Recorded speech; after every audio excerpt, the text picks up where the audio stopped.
नामस्मरणो धन्योपायं न हि पश्यामो भवदरणे।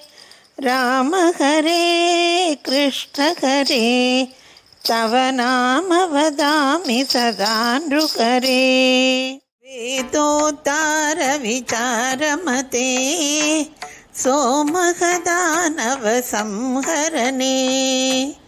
मीनाकार शरीर नमो हरिभक्ता ते परिपालय माम्।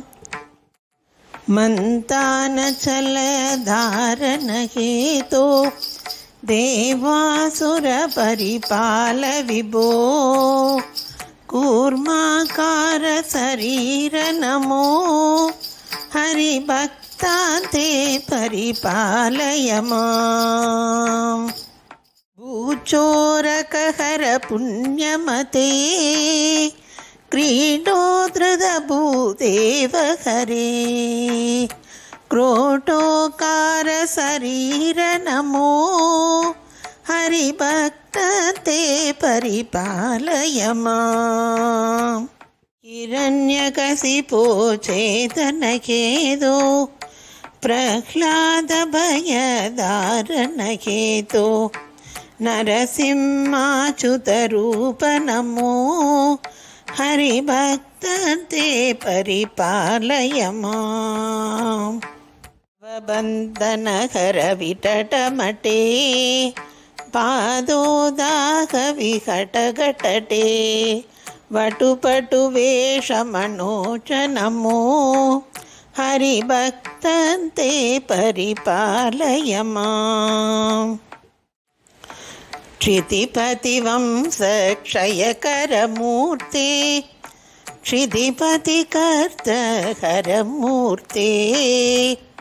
भृगुकुल राम परेश नमो हरिभक्ता ते परिपालय माम्।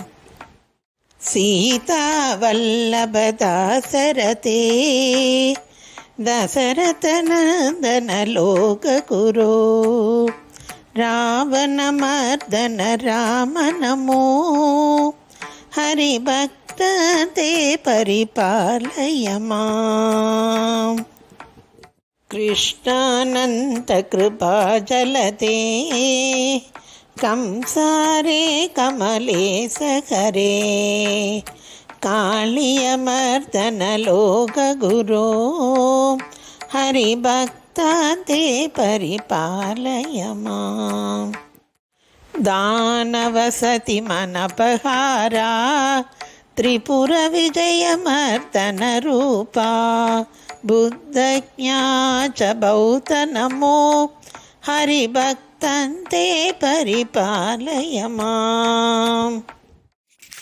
शिष्टजनावन दुष्टहरा ककतुर गौतम वाहन ते। कल्किरूप परिपाल नमो हरिभक्ता ते परिपालय माम्। नामस्मरणादन्योपायं न हि पश्यामो भवदरणे। राम हरे कृष्ण हरे तव नाम वदामि सदा नृहरे।